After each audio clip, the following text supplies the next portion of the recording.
자, 이제 94번 문제를 보겠습니다. 다음 1주택 비과세 적용 여부에 대한 설명이다. 틀린 거 그랬죠? 1번 대지와 건물은 동일한 세대 구성원이 각각 소유하고 있는 경우에도 1세대 1주택으로 본다. 대지와 건물 동일한 세대 구성 이렇게 돼 있죠? 이런 얘기 원래는요. 주택이 이렇게 있으면 이렇게 돼 있잖아요. 주인이 다르죠. 그럼 얘는 토지는 1주택 부속 토지 인정이 안 됩니다. 비과세가 안 되는 거죠. 왜? 서로 주인이 다르기 때문에. 그러니까 이 토지는 주택의 부속 토지일 때만 비과세가 되는 거잖아요. 근데 이 경우는 안 된다는 거지. 근데 얘네 둘이 뭐면 동일 세대원이면 예외다. 그러니까 남편 부인 이렇게 돼 있다. 그러면 뭐다? 명의가 달라도 전체 뭘로 본다? 1주택으로 봐주겠다. 얘기입니다. 그러니까 이제 결국 명의가 다를 때는 동일 세대원이냐 아니냐가 중요한 거죠. 근데 이거 재산제는 어떻게 한다 했죠? 계산은? 이수 사라면 한꺼번에 계산해서 안본에서 낸다 그랬죠? 뭘로 안본한다? 시값 표준이에요. 근데 이제 양도세는 그렇지 않다는 거죠. 1번은 그러니까 동일한 세대 구성원이 각각 소유하고 있다. 그럼 동일 세대원이니까 뭘로 본다? 1세대 1주택으로 본다. 그 얘기고.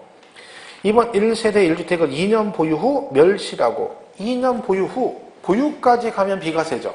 그런데 얘가 멸실했대잖아. 그러면 양도일 현재 얘는 뭐라는 겨? 나대지란 얘기죠. 그럼 얘는 뭐다? 1주택으로 본다 안 본다? 안 본다.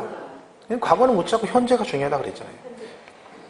3번 부수된 토지로서 건물이 정착되지 아니한 부분만을 분할 양도하는 경우는 1세대 1주택으로 보지 아니한다. 이게 분할인데 이전에는 분할이 두 가지 형태가 있다는 거죠. 분할이요. 이렇게 있는데 이렇게 돼 있다. 이 상태 이렇게 분할할 수 있다는 거죠. 그럼 이쪽을 이렇게 분할하면 얘는 건물이 없죠. 그럼 얘는 뭐가 돼요? 나대지. 1주택 아니죠? 자, 근데 이렇게 분할 수 있죠. 동일 대진에 건물이 두 개 있어. 이렇게 분할했다. 그럼 양쪽 다 건물이 있죠. 얘는 뭘로 본다? 2주택이라고 생각하시면 되는 거예요. 그럼 2주택이면 그 중에 하나는 2주택이고 하나는 1주택이 되겠죠. 그러면 문제는 뭐다? 먼저 파는 거와 나중에 파는 것 중 어느 걸 1주택으로 본다? 당연히 나중에 마지막에 하는 게 1주택이죠. 그러니까 얘는 뭐야? 이렇게 분할하기는 둘 중 먼저 양도하는 주택은 1세대 1주택으로 보지 아니한다. 이렇게 되는 거죠. 그러니까 지금 3번 지문은 부수되는 토지로서 건물이 정착되지 아니한 부분만 분할 양도하면 얘는 뭐다? 1주택이 아니고. 그죠? 건물이 없으니까.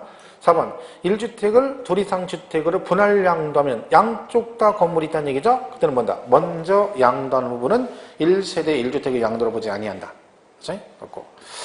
5번 공부상 2주택을 사실상 하나의 울타리 안에 1세대가 함께 거주하다 양도하는 경우도 뭘로 본다? 1주택을 본다. 공부상 2주택이어도 얘는 실질과세 원칙이니까 한 세대가 한 울타리에서 같이 살고 있으면 뭘로 본다? 1세대 1주택으로 봐주겠다. 그렇죠? 그럼 정답은 2번이다. 그렇죠? 자, 오른쪽 이제 그 96번 문제를 보겠습니다. 96번. 다음 중 양도세를 과세하는 것으로 옳은 것은 1번 건축법에 의한 건축 허가를 받지 않아서 등기 불가능한 무허가 건물로서 1세대 1주택으로 비과세 요건을 갖춘 경우. 비과세가 됩니까? 안 됩니까? 그 한마디로 결국 무슨 얘기예요? 무허가 주택인데 비과세 요건 충족을 했다는 거죠. 그럼 결론 얘는 비과세가 된다 안 된다? 네? 된다는 얘기죠.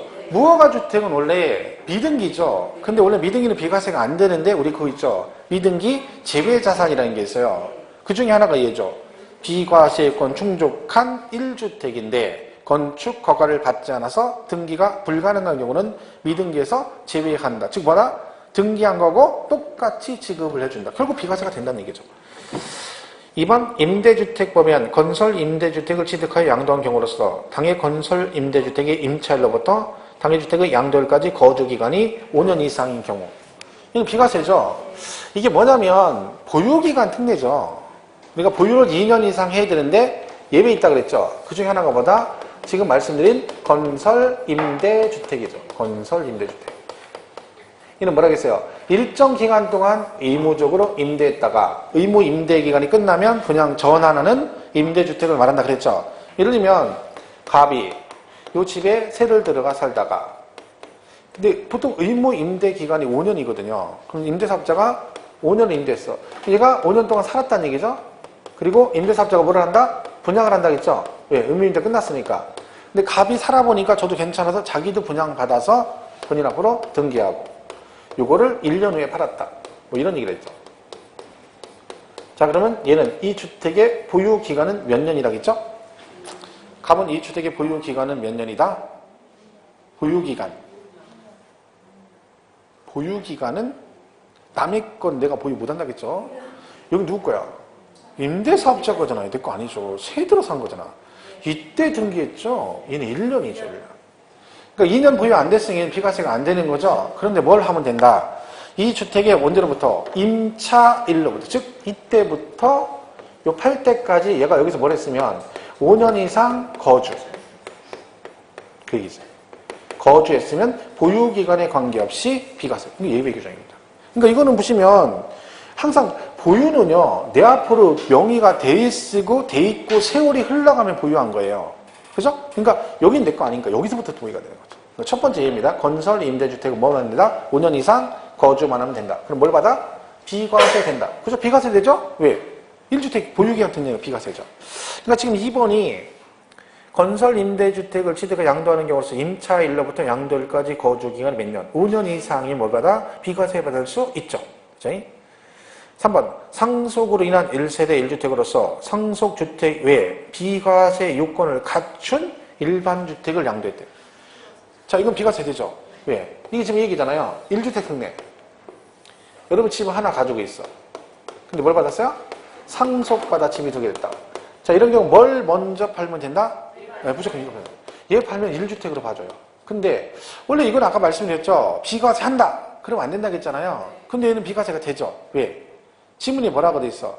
비과세 요건을 갖춘 일반 주택을 양도하는 경우. 그럼 얘는 비과세권을 갖췄다는 얘기는 보유기간이 2년 넘었다는 얘기죠. 그럼 얘는 뭘 받아? 비과세 받을 수 있죠. 만약에 그 말이 없으면 비과세 한다. 그럼 안 되고 규정을 적용한다라고 해 맞는 거죠. 그 다음에 4번 사업상 형편으로 1년 이상 거주한 주택을 양도하고 세대 전원이 다른 시군으로 거주를 이전한 경우. 틀렸죠? 자, 여기 보시면 여기 보유기간 예외에 이거 말고 또 뭐가 있냐면 수용되는 거. 그죠? 강제 수용되는 거니까 보유 거주 관계없이 뭘 받아? 비과세. 그리고 또 있죠. 외국으로 이민을 가. 그죠? 이민 가거나 이민은 안 가지만 뭘 한다? 회로 1년 이상 장기간 출국하는 경우 이렇게 되어 있습니다. 얘네들은 부득이한 경우 해당되기 때문에 둘 다 보유 거주 상관없이 무조건 비과세 주는데 대신 조건이죠. 못 팔고 나갔을 때는 몇 년 안에 팔아라? 출국하고 2년 이내 팔아라. 이런 조건이 있습니다. 그리고 이제 5번째 얘기죠. 1년 이상 거주. 그 집에 내가 1년 이상 살았으면 보유 안 채워도 비과세 주겠다는 얘기죠. 뭐 치약상. 그치? 뭐 때문에요? 학교 때문에 얘가 타 지역으로 학교를 진학해서 너무 멀어서 통학하기가 힘들다. 이사 가라. 대신 1년만 살았으면 비과세. 그 얘기죠.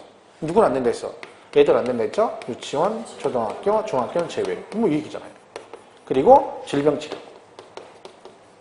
네? 19종 되면 편찮아서 간호에 1년 이상 장기간 요양을 해야 되는데 간호에는 너무 멀어. 이사 가면 되고. 마지막 하나가 근무상. 직장 발령 난 거잖아요. 이건 내 의지가 아니죠? 근데 뭘 안 돼? 사업상 형편 안 되고 있어. 개인 사업자 하는 건 인정 안 된다 했죠. 그죠? 얘는 근무상 형편 그래야 됩니다. 그리고 주의 말 건 거주해야 되고. 보유 그러면 안 되고. 이사를 어디로 가야 돼요? 타 시군으로 가야 돼요. 동일 시군 그러면 안 된다겠죠?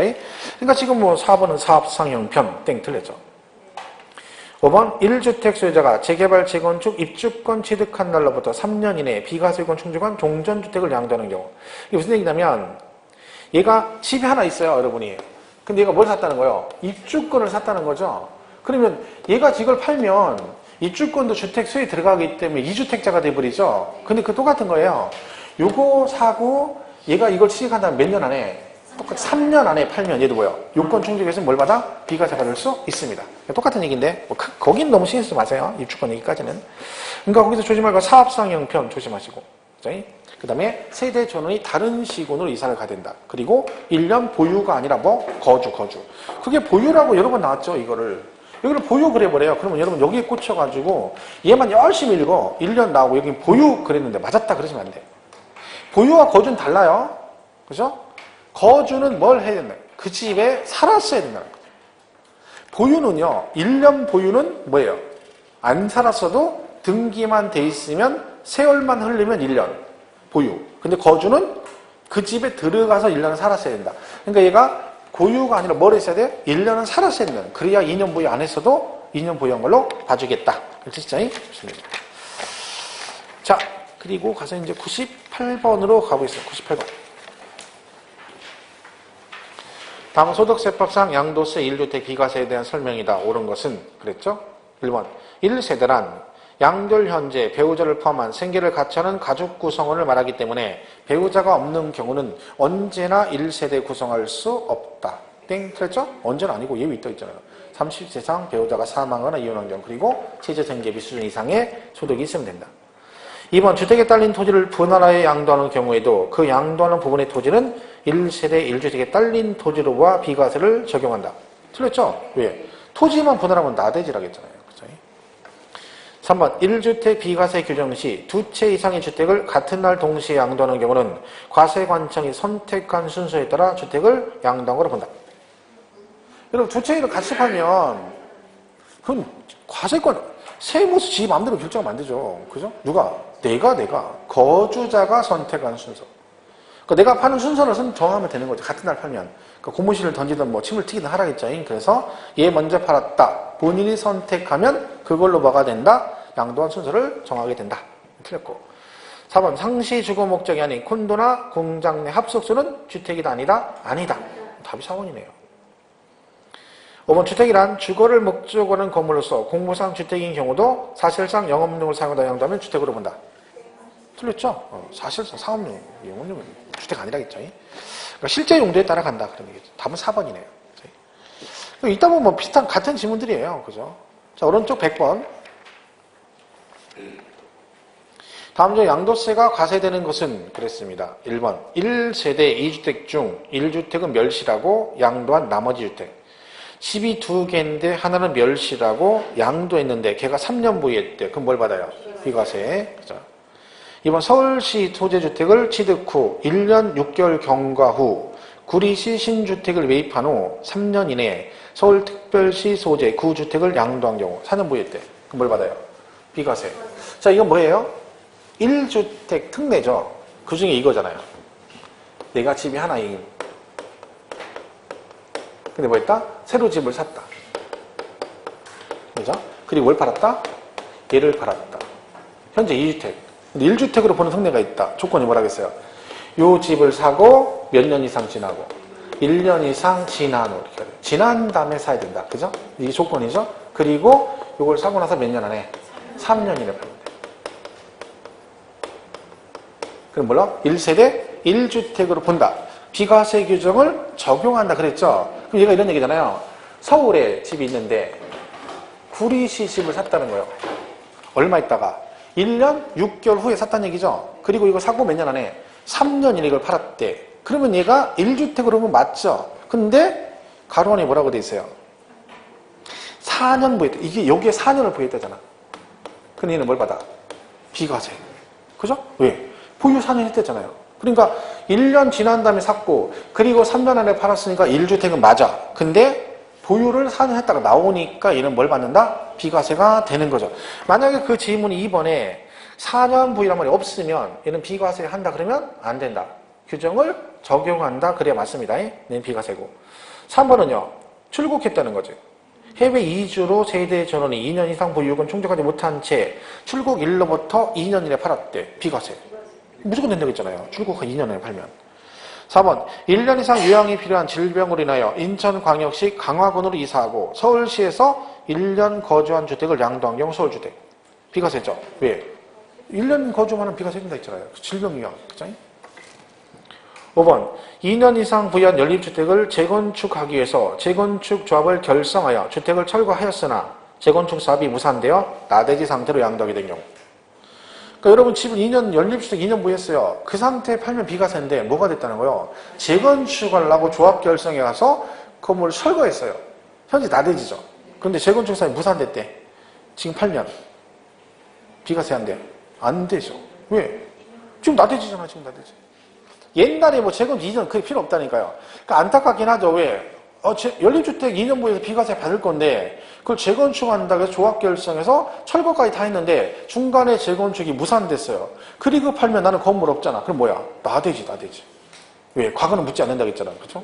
그러니까 얘는 비과세 받을 수 없습니다. 그렇죠? 그런 경우 있을 수 있죠. 황당하죠, 그럼. 그렇죠? 자, 그 다음에 102번. 1주택 양도세 비과세에 대한 설명이다. 틀린 것. 그렇죠? 1번 치약, 근무상, 질병이나 그 밖의 부득이한 사유로 취득한 수도권 밖의 소년 주택과 그 밖의 주택을 국내에 각각 한 개씩 소유한 1세대가 부득이한 사유가 해소된 날로부터 5년 이내 일반 주택을 양도하는 경우 국내 한 개의 주택을 소유하는 것과 1주택 비과세 규정을 적용한다. 일단 틀렸습니다. 왜요? 5년 아니고 3년이에요. 3년. 이거는 지금 방금 전에 설명한 내용 좀 틀리죠? 그럼 뭐라겠어요? 수도권의 집이 수도권. 그러니까 1번 기준 여기만 해당되는 거예요. 수도권의 집이 있는 사람만. 얘가 뭘 했다는 거예요? 수도권 밖에 있는 집을 실수요 목적으로 샀다. 그 집이 2개 됐다는 얘기죠.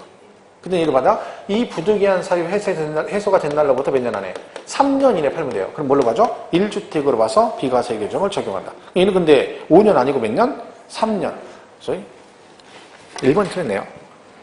2번 양도일 현재 1주택만을 보유하고 1세대로서 해당 주택의 보유기간이 2년이고 2년 이상 등기된 경우 뭐 한다? 비과세. 1세대 1주택 2년이다. 가로안에 뭐라고 돼 있어요?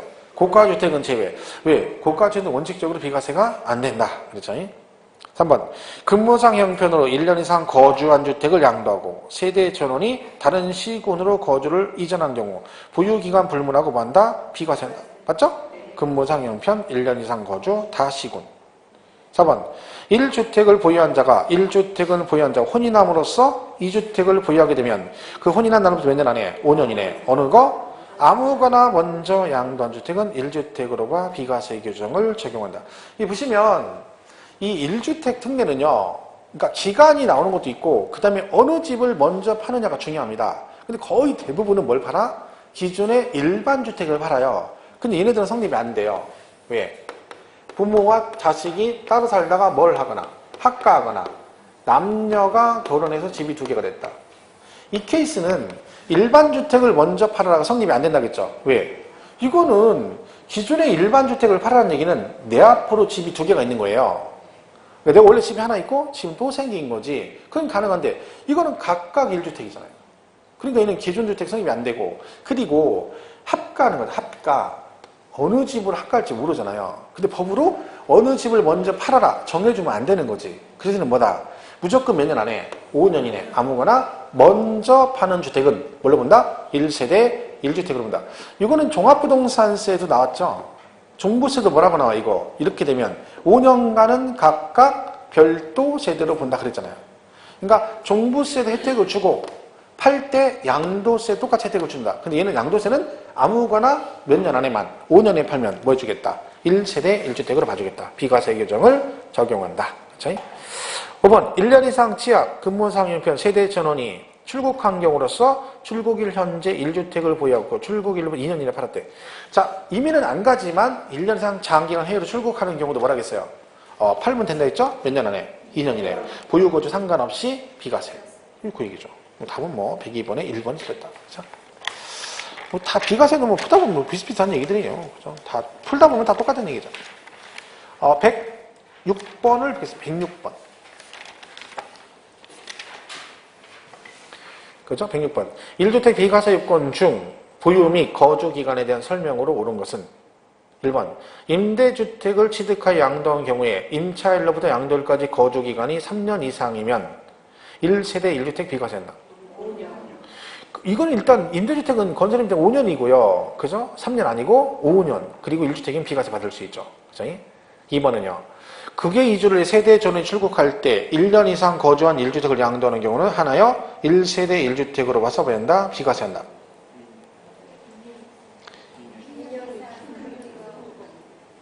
국외 이주로 세대 출국할 때는 1년 이상 거주한 1주택을 양도한 경우에 하나에 틀렸죠. 왜? 이 말대로 하면 1년 이상 거주를 했었어야 된다는 얘기죠. 근데 뭐라 그랬어요? 이민 가거나 해외 출국은 보유 거주 관계없이 무조건 1주택은 뭐다? 2년 안에 팔면 비과세입니다. 그럼 얘는 지금 하나여라고 들어갔잖아요. 그럼 전제조건이 뭐야? 아무리 그래도 네가 1년 이상 거주한 주택을 양도했을 때만 비과세 이런 뜻이 돼버리니까 틀린 거죠. 보유거주 상관없다 했잖아요. 3번은 공공사업으로 주택 일부가 양도되거나 수용된 경우 그 잔존주택 등을 짜투리 남아있는 거 있죠? 이것도 5년 이내에 팔면 1대 비과세입니다. 그러니까 왜 수용될 이런 거에 있잖아요. 이렇게 돼 있는데 건물이 이렇게 있는데 이만큼만 수용이 되는 거죠. 그죠? 도로 부자 여기까지 맞는데 그럼 짜투리 있잖아요. 이거 쓸모 없죠. 이거 얘기하는 거야. 그럼 얘들도 뭐다? 몇 년 안에? 5년 이내에 팔면 비과세 받을 수 있다. 왜? 추가 수용은 안 해가거든요. 근데 짜투리 남아서 이게 쓸 데가 없잖아. 그러면 팔면 5년 이내에 팔면 비과세는 해주겠다. 그런 얘기죠. 1년 아니고 몇 년? 5년. 4번 비거주자가 해당 주택을 3년 이상 보유하고 그 주택에서 거주한 상태로 거주자로 전환된 경우 해당 주택에 대한 보유 및 거주 기간을 통산한다. 그렇습니다. 이게 정답이네요. 이게 무슨 얘기예요? 비거주자가 그 집을 3년 이상 계속 보유하고 그 집에 거주한 상태에서 거주자로 전환이 되면 나중에 그 집을 팔면 뭐 해주겠다? 비거주자였을 때 보유기간도 통산해주겠다. 그런 얘기겠죠. 일본의 미치코가 부산에 집을 사가지고 그죠? 집을 사서 3년 보유하고 그 집에 현재 살고 있는데 앞집에 삼돌이랑 눈이 맞아 결혼해서 올해 혼인신고에서 주소가 생겼다 그런 얘기죠. 그럼 얘가 비거주자가 거주자로 전환된 거죠. 그리고 나중에 그 집을 팔면 뭐 해주겠다? 통산해주겠다. 그죠? 네. 4번이 정답이네요. 5번 치약이나 근무상형변, 질병령, 기타 부득이한 사유에서 세대 전원이 다른 시군으로 거주를 이전한 경우는 거주기간 또는 보유기간에 상관없이 비과세 아니고 1년 이상 거주. 그죠? 거주죠. 거주. 그죠? 틀렸죠. 답이 4번이네요. 계속 풀면 똑같은 얘기입니다. 그죠? 풀면서 문제 외워지는 거죠. 자, 또 보죠? 108번. 108번. 참, 108번. 번뇌가 된다, 번뇌가. 보유 및 거주 기간에 대해서 옳은 것 그랬죠? 자, 1번. 보유기간 계산은 취득일로부터 양도일까지이며 거주기간은 주민등록표상 전입일로부터 전출일. 보유는 취득일로부터 양도일인데 보유기간은 공부상으로 따지고요. 거주기간은 주민등록 전입일로부터 전출일까지로 따집니다. 그죠? 1번 맞고. 2번은 왜 틀렸을까요? 무허가도 비과세 받을 수 있다 그랬잖아요. 그죠? 3번은요. 상속받은 주택으로서 상속인과 비상속인이 상속 개시 당시 동일 세대원인 경우는 상속인이 상속받아 부유한 기간만으로 보유기간을 계산한다. 이게 뭐냐면 틀렸는데 이런 얘기예요. 아버지가 10년을 부유했어요. 주택을. 그죠? 그리고 뭐 해줬어? 돌아가셔서 상속을 해주셨어요. 근데 을이 얘가 피상속인, 그러니까 얘가 누구예요? 상속인이에요. 근데 돌아가실 이날 돌아가셨어요. 그럼 이날이 언제야? 상속 개시일이에요. 근데 얘가 상속 개시 당시 아버지랑 동일 세대원이었는데 얘가 상속을 받아가지고 이거를 1년 후에 팔았다 쳐봐요. 이 얘기거든요. 그럼 원래는요, 보유기간 따질 때 어떻게 해야 돼요? 상속 개시일부터 따져야 맞거든요. 근데 얘가 상속 개시 당시 아버지랑 동일 세대원, 즉 같이 살고 있었다는 얘기죠. 그러면 그리고 얘가 상속을 받으면 어떡한다? 얘가 아버지한테 2년 전에 2년 전에 들어가서 같이 살고 있었어요. 그러니까 2년 동안 같이 살다가 상속을 얘가 받아서 1년 있다 팔았다 그런 얘기지. 이때는 어떡한다? 피상속인과 상속인이 동일 세대원이었던 기간만큼은 통산해 줍니다. 얘가 지금 몇 년 동안 같이 살았어? 2년. 그럼 요 2년도 보유기간에 들어간다는 거지. 그럼 얘는 몇 년이 되는 거야? 3년. 그러니까 언제, 전체 아니고 얼마만 해줘? 동일 세대원이었던 기간만큼만 해줍니다. 근데 얘는 전제 조건이 같은 상속 개시 당시 동일 세대원이었습니다. 만약 얘가 아버지랑 같이 안 살 수 있잖아요. 안 사는데 상속받았어. 그럼 어떻게 돼? 그때는 무조건 뭐예요? 상속 개시일부터 2년 지나야 됩니다. 이게 그 얘기죠. 그래서 거기 지금 보시면 상속받아 보유한 기간이 아니라 보다 피상속인과 동일 세대원이었던 기간만큼 뭐 해준다? 통산해주겠다. 그죠? 이런 얘기고. 4번은 무조건 틀렸죠. 3년 아니고 2년이고. 그죠? 5번 장기 임대주택과 그 밖의 1주택을 국내에 소유한 1세대가 거주한 주택을 양도하는 경우로서 2년 이상 보유하고 양도하는 경우는 1주택으로 봐 비과세한다. 땡. 왜 틀렸어요? 이거죠. 내가 임대 사업을 하고 있어, 임대주택을. 그죠? 근데 내가 살고 있는 집도 있을 거 아니에요. 거주. 자, 얘를 팔면 1세대 1주택으로 봐주겠다는 거죠. 근데 전제 조건이 네가 임대주택 외에 뭐 하는 주택을? 거주하는 주택을 그죠? 거주하는 주택. 그럼 거주하는 주택이라는 것은 전제 조건이 거주하는 집을 팔았을 때니까 얘는 반드시 뭘 해라? 일정 기간 동안 거주를 했었어야 됩니다. 그때 거주 기간이 2년 이상이죠. 그러니까 만약에 얘가 2년 거주를 안 했으면 얘는 1주택이 될 수가 없다. 그럼 얘는 틀렸죠? 2년 이상 보유하고 양도한 비과세 땡 틀렸고 2년 이상 거주했을 때만 1주택이 되는 거죠. 그러면 당연히 거주가 2년이면 보유는 2년 했겠죠. 그럼 뭘 받아? 비과세 받을 수 있다. 전제 조건이 중요합니다. 뭐라고요? 2년 이상 거주. 왜냐면 지문상에 임대주택 외에 네가 거주하는 집을 팔면 이게니까 거주집을 팔아야 되니까 당연히 뭘 해라? 거주를 해야 된다. 몇 년? 2년 이상. 이렇게 보시면 돼요. 자, 그렇게 정리를 하시면 됩니다. 시간은 이렇게 보시면 되고. 됐죠? 넘어가겠습니다. 그 다음에 저 뒤로 가서 이제 114번에 가면 그 미등기 제외자산 얘기가 나옵니다. 114번. 이거는 뭐 시험에 단독으로 나올 확률이 많지는 않습니다. 물론 뭐 오래전에 한번 나온 적이 있긴 있어요. 이게요. 그죠? 아주 오래전에. 자, 아까 우리 뭐라 그랬죠? 미등기 양도하면 불이익을 당해. 뭐가 안 돼? 비과세 안 되고, 감면 안 되고, 장기 안 되고, 기본공제 안 되고, 세율은 70%. 한마디로 걸리면 죽는 겁니다. 그죠? 자, 근데 거기 제외자산이 있다 했죠? 그러니까 이런 이유로 미등기 하면 미등기로 보지 않겠다. 그러니까 미등기인데도 장기, 기본 다 해주겠다는 얘기죠. 그 예비규정 옳은 것 그랬죠? 1번 미등기 양도자산의 경우에도 2년 이상 부유한 1세대 1주택에서 원칙적으로 양도세가 비과세된다. 땡 틀렸죠? 왜? 미등기가 원칙적으로 그게 어디 있어요? 원칙적 비과세가 안 되는 거지.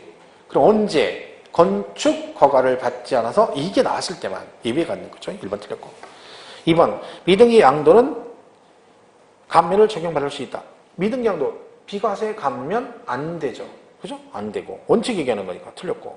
3번 미등기 양도는 장기 보유는 받을 수 없으나 기본공제는 적용받을 수 있다. 둘 다 안 된다. 둘 다 미등기. 그죠? 4번 단기 할부 조건 아니고요. 장기. 옛날에 이게 나온 적 있어. 오래전에. 호랑이 담배 피던 시대에. 그죠? 장기 할부 조건. 얘가 미등기를 못한 이유가 뭐예요? 등기 못한 이유가 계약 조건 때문에 등기를 못한 경우 미등기. 근데 단기가 아니라 장기 그래야 됩니다. 5번 미등기 양도 자산에 대해서는 양도세 값 60% 세율을 적용해서 양도세 60 아니고 얼마? 70%. 그죠? 그러니까 2번이 정답이죠? 감면 받을 수 없다.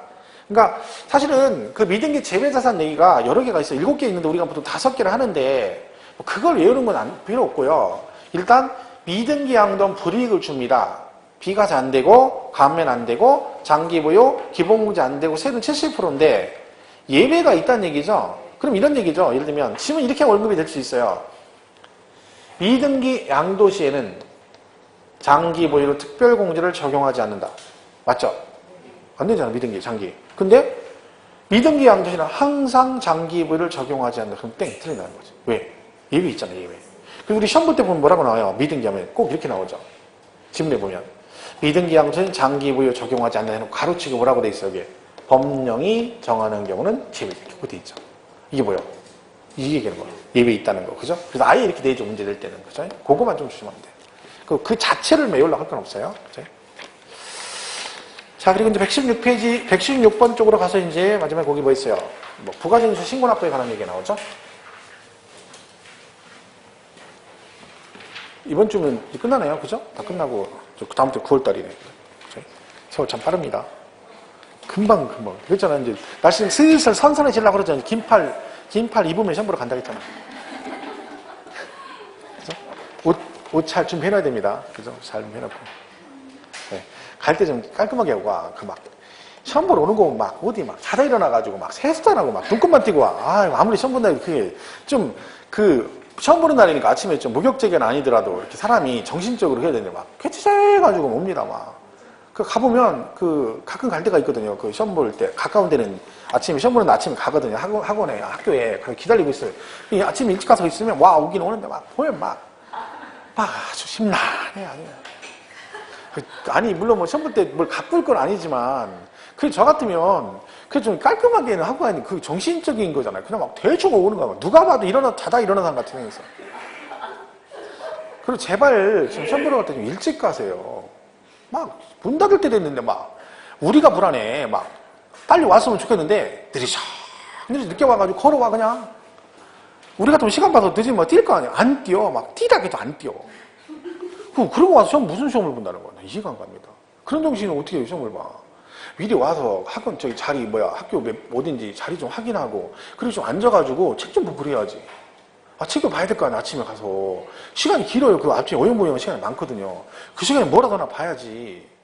앉아가지고 예의경 앉았고 막 큰일 났다. 나 공부 안 해서 어떡한데 이러고 앉았다. 그러니까 그때라도 해야지. 앉아서 걱정하고 앉아가지고 난 이해가 안 가서 많아. 늦게 와가지고 느리적 참 대단합니다. 시험 중간에 나가지 말고 그리고 끝까지 봐야 되고 그것만 잘하시면 옷 잘 준비해두세요. 얼마 안 남았어. 116번 신고 납부 이렇게 돼 있죠. 이는 간단하죠. 이제. 신고 납부 이는 뭐가 돼 있어요? 예정 신고가 있고 또 뭐가 있다? 확정 신고가 있다. 예정 신고는 이제 기간 나오고 대상에 따라 그죠? 부동산 등 이렇게 가고 뭐 있어요? 주식 등 간다 있죠? 그리고 토지거래 허가구역 이렇게 되죠. 그죠? 토지거래 허가구역 이렇게 됐어요. 얘는 어떻게 한다 했어요?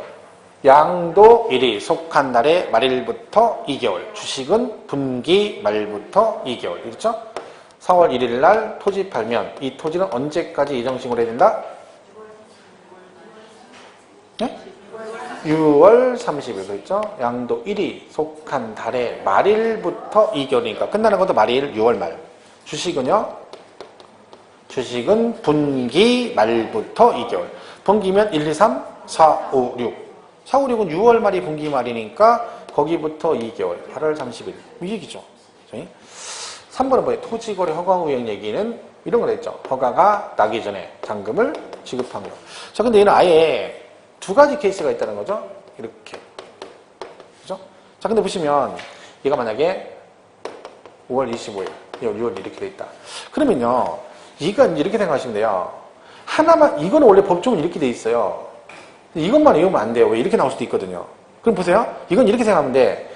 얘가 토지거래 허가구역이죠. 그럼 뭘 거래한 거야? 토지. 토지는 허가구역 아니면 1번하고 2번 중에 어디에 들어가요? 1번에 들어가죠. 그러면 얘는 양도일이 속한 달의 말일부터 2개월이죠. 그럼 양도일이 언제야? 잔금 날짜죠. 둘 다 이날이에요. 그죠? 그러니까 이 케이스는 원래 7월 31일까지 해야 되고 얘는 8월 31일까지 하면 되는 거예요. 원래는. 근데 하필 얘가 무슨 구역이야? 허가구역이에요. 이 말은 뭐다?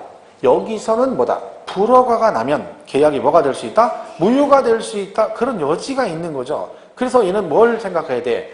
잔금 당시 허가가 나 있느냐 안 나 있느냐 요것만 따지면 되는 거예요. 이때 당시는 아직 허가가 안 나 있어요. 이때만 세금 냈다가 여기서 불허가 나버리면 계약이 무효가 돼서 원상회복 의무가 생기기 때문에 이건 뭐 해라? 내지 말고 기다렸다가 허가 나면 허가일이 속한 달의 말일부터 이렇게 가란 얘기고 여기는 이미 그 전에 허가가 나 있잖아요. 그럼 뭐요? 계약 유효가 된 거죠? 그럼 뭐야? 정상적으로 가란 얘기죠. 그러니까 얘는 언제까지예요? 얘도 8월 31일, 얘도 8월 31일인 거예요.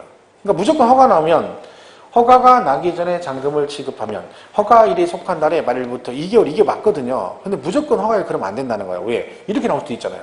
그러니까 따져봐야 되는 거지. 그러니까 무조건 뒤에 거라 있죠? 허가가 늦으면 허가일 그러시면 되고 잔금이 늦으면 양도일이 속한 달 이렇게 하면 되는 거예요. 요거만 좀 조심하면 되는 거예요. 그 다음에 예정신고는 차익이 없거나 사순이 발생해도 신고는 하셔야 되고 확정신고는 언제 하나? 다음 연도 5월 1일부터 31일까지 합니다. 다음 연도. 허가구역 이렇게 나온다 했죠? 2015년 12월에 잔금, 16년 1월에 허가. 그렇죠? 자, 예정신고 언제까지 해야 돼? 일단 예정신고는 2016년 3월 말이죠. 허가가 나중에 했으니까. 확정신고는 2017년 5월달이죠. 다음 연도니까 그게 얘기죠. 안 하면 가산세 나옵니다. 가산 다시죠. 일반 무신고 20, 과소 10, 부정 너 한번 적어봐 40. 납부 1일 만분의 3. 오케이? 자, 116번 문제를 보죠. 틀린 거. 그랬죠? 1번 토지 등을 양도하는 경우 언제까지? 양도일이 속한 달에 말을 붙이기로. 그죠? 2번 주식 출자 지분은 분기 말부터 2개월. 3번 양도세 물납은 불가능하지만 분납은 가능하다. 그죠? 물납은 안 돼요. 그죠? 분납은 가능하죠. 4번 예정신고 또는 확정신고 시 납부세액이 1,000만원 초과하는 경우 납부기한 경과 후 2개월 이내에 분납할 수 있다. 자, 분납 기준금액은 얼마다? 1,000만원 초과하여 기간은 2개월이죠. 5번 양도 차익이 없거나 차손이 발생한 경우는 예정신고하지 않아도 된다. 땡. 그래서 있죠. 무조건 신고는 하여야 한다. 의무적입니다. 이거 시험 여러 번 나왔다 했죠. 이거 틀리면 안 됩니다. 무조건 신고는 하여야 한다. 그죠? 왜? 손해보고 팔았다고 신고 안 하면 안 되죠. 왜냐면 손해받는지 안 받는지를 누가? 과세권자 몰라. 자기 혼자 손해봤다는 얘기잖아. 그러니까 뭐예요? 신고를 하여야 한다. 이렇게 돼 있습니다. 여러 번 나왔으니까 틀리면 안 돼요. 자, 그 다음 120번에 가면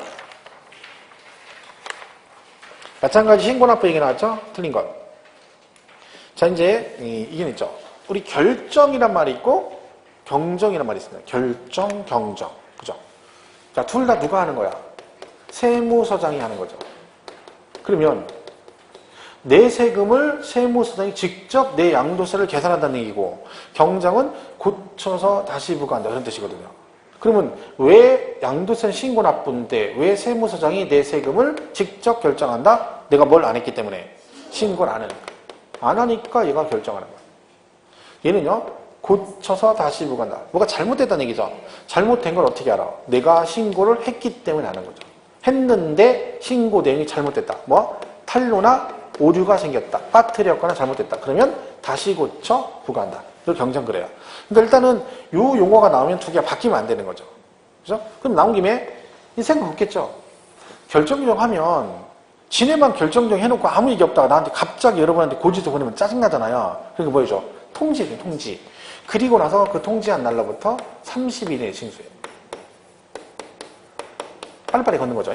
자, 근데 여기 하나 더 있어요. 얘 말고 정상적으로 예정이나 확정신고 한 다음에 돈을 덜 내거나 안 낼 수 있죠. 신고만 하고. 그럼 얘도 걷어야 되잖아.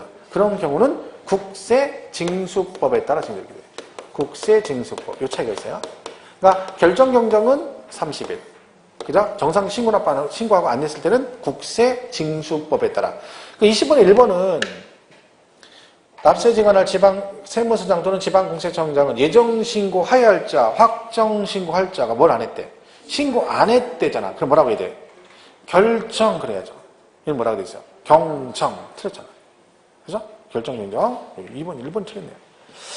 2번 당해년도에 누진세율 적용 대상 자산을 2회 이상 양도한 경우는 이미 신고한 양도소득세 과표와 2회 이후 신고하는 과표 합계액을 합해서 산출세액, 이미 신고한 예정신고 산출세액을 공제한 금액을 그 산출세액을 한다. 이게 무슨 얘기냐면 여러분 예정신고 하시면 확정신고를 해야 되나요?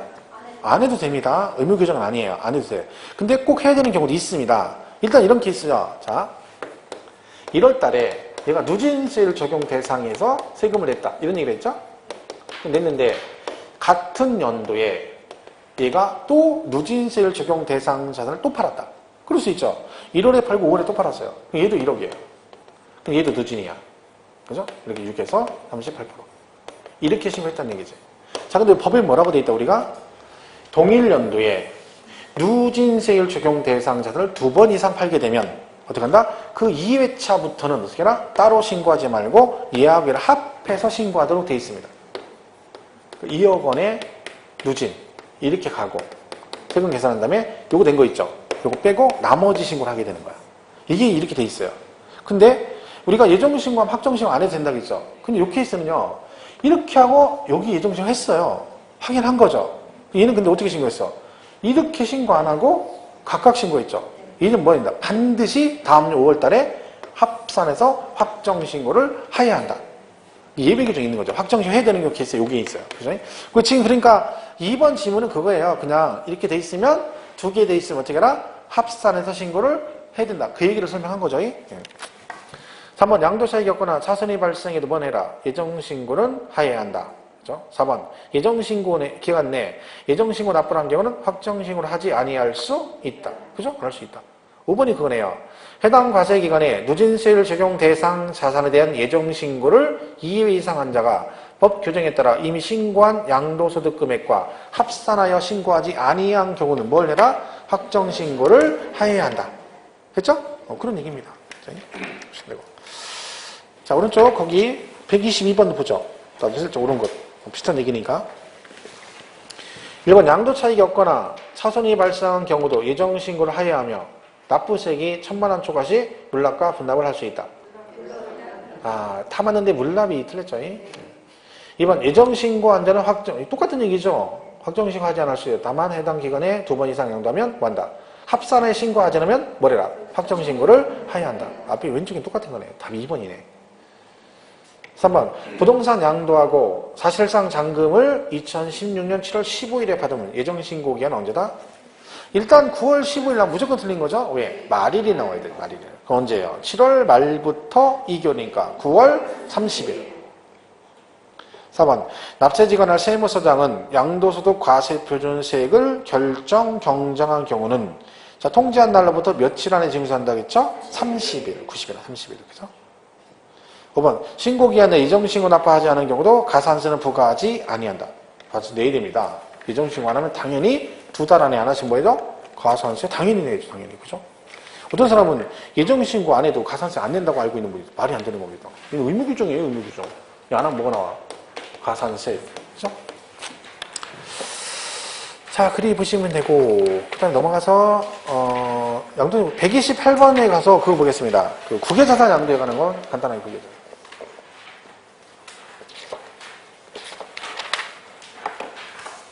그 동형은 5회차까지 보죠, 우리가. 그죠? 세법은 30문제씩 할 겁니다. 40문제 안 하고. 원장님 말씀, 40문제는 너무 많은 것 같아요. 그게 문제 너무 많이 푼다고 좋은 건 아니고, 문항서가 40문제면 막 문제 풀고 막 설명하기 바쁩니다. 너무. 시간도 촉박하고. 그래서 이거 뭐 세법은 16문제 나오는데 한 해에 40문제씩 풀면 문제 너무 많아요. 풀 것도 없고. 한 낼 게 없어, 낼 거. 막 똑같은 거 계속 반복이. 어차피 30문제도 반복이 돼요. 그러니까 너무 문제 많아가지고 5회차면 150문제잖아요. 그것도 많습니다. 또 백선도 있고.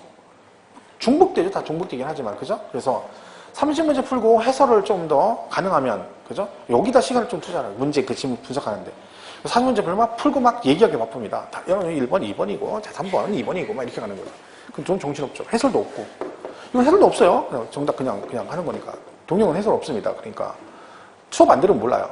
백선도 해설 없어요. 정답만 있고. 그죠? 그러니까 특강 혹시 들으시면 백선도 해설은 없어요. 그러니까 설명 안 들으면 몰라. 답만 있어, 답만. 그러니까, 가능하면 문제를 무조건 다 푸는 게 좋습니다. 뒤에는 막 방법이 없어요. 딱 그냥 문제 최대한 많이 풀어보는 게 제일 좋아요. 그래서 문제를 풀고 가야 금방 보내들이 나와서 시험 보는 거죠. 그러니까 어떤 분 심지어 막 안 되니까 막 100선만 푼다는 사람이 100선만 풀겠다 이런 사람도 있어요. 그래서 어떻게 보면 그것도 방법일 수 있어요. 왜? 어차피 이래저래 안 되면 뭘 하기 뭐하면 하나라도 하는 거지 제대로. 100선만 달달달달 하고 간다는 거지. 근데 그건 좀 약간 무용부담이 있긴 한데 안 하는 것보다 낫죠. 안 하는 것보다는. 어떤 분이 그러대 뭐 자기는 작년에 뭐 중개사법은 100선만 했대. 근데 뭐 그게 몇 개를 틀렸다나. 그렇죠? 그 운이 좋은 케이스죠. 그죠? 근데 그럴 수 있습니다. 그러니까 안 되면 그렇게 더 하는 거지. 근데 어쨌든 수업은 들으면서 동영 다 풀으시고, 그죠? 그리고 100선까지 하면 뭐 문제 엄청 많습니다. 근데 중요한 건 풀다 보면 다 똑같은 얘기라는 거지. 근데 여러분 여전히 그 똑같은 걸 틀리고 있다는 거. 그죠? 그거를 이제 보완하면 돼요. 남은 기간 동안. 그러면 된다니까. 그죠? 자, 214페이지 128번. 국외자산 양도가 나오죠. 이거는 시험에 자주 나온 얘기는 아닌데 가끔 한 번씩 언급이 될 때가 있어요. 그래서 거기 문제만 간단하게 2개만 풀겠습니다. 128번 옳은 것은 그렇죠? 1번 모든 거주자는 국외에 있는 자산 양도에 대해서 양도세 납세임을 진다. 일단 틀렸어요. 자, 우리가 국외자산 얘기 나오면 맨 먼저 기억할게. 거주자, 비거주자 얘기를 기억하네요. 거주자, 비거주자. 자, 거주자는 뭘 말한다? 이거 우리나라에 주소가 있거나 183일 이상 거소를 둔 자. 그렇습니다. 이 차이점은 얘는 국내 소득과 국외 소득에 대해서 납세임을 치고 얘는 국내 소득에 대해서만. 그러니까 여러분이 거주자 맞으니까 외국에 있는 물건 팔았을 때 세금을 내야 되고 얘는 우리나라 돈 벌었으니까 세금은 내고 가라. 그런 뜻이죠. 자, 일단 뭐 1번은 틀렸고 국외자산 양도는 거주자만 되는 거죠. 모든 거주자. 자, 모든 거주자가 아니라 거주자 맞죠? 그죠? 그럼 왜 틀렸어요? 모든 거주자가 국외자산 양도시 납세에 미치는 게 아니라 몇 년 이상 지내야 된다? 5년 이상. 5년 이상 우리나라에 주소가 있거나 거소를 존재한. 그러니까 국외자산 양도시 납세 의무자 범위 몇 년이 지나야 돼? 5년 지나야 됩니다. 그럼 우리 생각할 때, 야, 그럼 5년 안 지나서 어디 있어? 다 지났지. 우리는 다 지났죠. 근데 비거주자가 거주자로 바뀌는 경우도 있잖아요. 아까 미치구가 결혼해가지고 주소가 생겼잖아. 그러면 걔는 거주자 맞죠? 이번 달에 혼인신고했어. 한 달도 안 됐잖아. 그럼 걔는 거주자 맞잖아요. 근데 걔는 5년이 안 됐잖아. 그런 경우는 뭐다? 국외자산 양도시 납세 의무가 있다 없다? 없다. 그러니까 5년 지나야 된다. 그죠? 2번 부동산에 관한 권리에서 부동산 임차권은 등기된 것에 한해서 양도세 과세 대상이다. 그리고 국외자산은요, 미등기 없습니다. 중과세 없고. 왜? 등기란 말이 전 세계에 다 있는 게 아니에요. 우리나라가 특이하게 있는 거지. 그죠? 그러니까 국외자산량들은 미등기 중과세 없고요. 세율도 주식 빼고 나머지는 다 누진이에요. 그러니까 국외자산은 뭐 1년 미만 50 이런 거 없어요. 다 뭘로 가? 누진세율로 가요. 그게 특징이라 볼 수 있죠. 그러니까 2번은 등기된 여익이 틀렸고, 3번 국외자산 양도가액과 취득가액은 양도당 실거래가 또는 기준시가에 의해서 계산한다. 얘는 무조건 국외자산은 뭘로 가? 실거래가입니다. 기준시가 이런 거 없고. 기준시가 외국에 미국의 기준시가 어디가 있어요? 우리나라에 있는 거지. 그죠? 그러니까 얘는 무조건 뭐? 실거래가. 4번 양도차익을 원화로 환산하는 경우 양도가액 및 필요 경비를 수령하거나 지출한 날 현재 기준 환율 또는 재정 환율에 의해서 계산한다. 이게 뭐냐면 외국에다가 미국에 있는 물건을 팔면 한국에다 세금을 또 내라는 얘기잖아요. 그죠? 근데 양도가액에서 필요 경비 빼면 양도 차익이잖아요. 그러면 이게 문제가 뭐다? 미국에서 물건을 사고 팔면 달러로 사고 팔잖아요. 이렇게. 그죠? 이렇게 되는 거죠. 근데 이러고 우리나라 세금 또 내죠. 그럼 우리나라 세금 계산할 때는 뭘로? 원화로 해야 되죠? 그럼 여기다 뭘 곱해줘야 돼? 환율을 곱해줘야 되잖아요. 이 얘기죠. 근데 환율이 바뀌잖아요. 그럼 언제적 환율을 곱하느냐. 왜냐면 환율은 얼마에 따라서 세금이 달라질 수 있죠. 그러니까 이 시점이 중요한 거죠. 언제적 환율을 곱하느냐 그 얘기죠. 그 얘기죠. 자, 양도가액은 여러분이 수령하는 거라겠어? 지출하는 거라겠어? 양도가액은 수령하는 거예요? 지출하는 거예요? 여러분이? 양도가액 지출이요? 수령이지, 수령. 아니, 내가 10억에 집을 팔았어. 양도가액 10억이죠. 그러면 지출이면 10억도 걔 주고 집도 주고 그러는겨? 어디 속세 떠나기로 했어요? 그런 거 아니잖아. 그죠? 속세 떠나고 줄 것 같으면 절 주세요. 저는 안 떠나. 나는 당분간 속세 있을 거야. 여기 있을 거야. 그죠? 그러니까 양도가액은 내가 팔았으니까 내가 수령하고 필요 경비는 지출은 지출. 경비는 지출이죠. 그 얘기야. 그러니까 얘는 언제?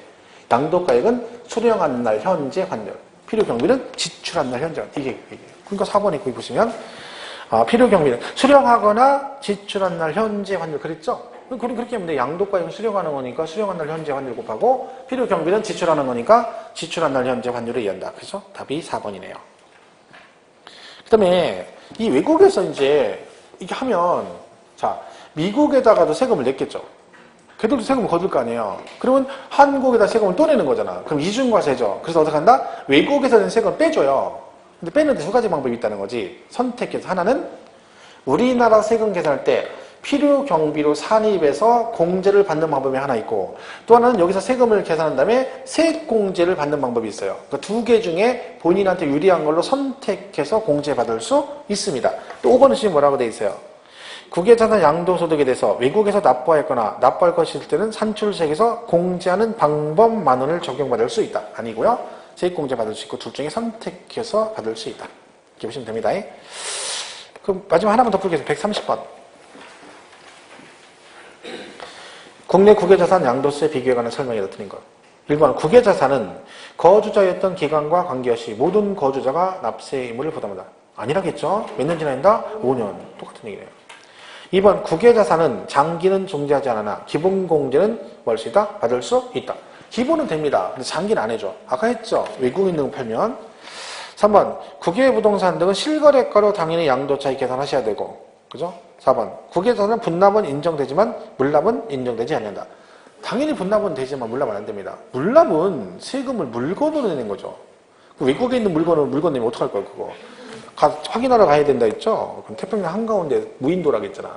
찾아갔더니 그 이웃에서 반가워 그러는 거죠. 누구라 했어? 소말리 해적이 반갑다고 인사할 수 있죠. 큰일 난다, 진짜. 그러니까 물납은 안 돼. 근데 뭐는 돼? 분납은 돼. 왜? 나눠내는 거니까. 근데 실제로 국내 자산도 양도세 물납 안 되죠. 어차피 폐지됐으니까. 둘 다 안 되는 거야, 결국. 분납만 되고. 5번 국외자산의 경우 미등기 중과세를 적용하지 않습니다. 왜? 얘는 미등기 중과가 없어. 그냥 다 일반 세율로 가. 누진으로 갑니다. 그러니까 보유기간에 상관없이 그냥 무조건 뭘로 가? 국외자산은 6에서 38%로 간다. 그죠? 뭐 그 정도 보시면 돼요. 그죠? 자, 여기서 여기까지 연결하겠습니다. 자, 일단 해서 문제집은 끝났네요. 그죠? 얘는 뭐 다시 보려고 미련 가질 필요 없습니다. 당연히 빠이빠이 하고 앞으로 주게 되는 그 동형 모의고사 위주로 철저하게 학습을 해야 됩니다. 그러니까 동형 모의고사는 과목을 처음에 문제 풀고 나서 그걸로 끝? 그러면 안 됩니다. 그냥 무조건 완벽하게 정리하고 가야 돼. 그게 오히려 보면 제일 현명한 공부를 할 수 있어요. 지금 남은 기간 동안에 가장 현명한 방법은 동형 모의고사 보고 나서 오후에 그걸 철저하게 학습하는 거죠. 하나하나 샅샅이. 그리고 시간 나오면 또 다른 거 하고. 그죠? 매일같이 그렇게 해주는 게 제일 중요합니다. 그게 제일 좋은 방법일 수 있어요. 그러니까 이렇게 하시고. 남은 기간 또 열공하시고요. 여기까지 하겠습니다. 고맙습니다. 고맙습니다.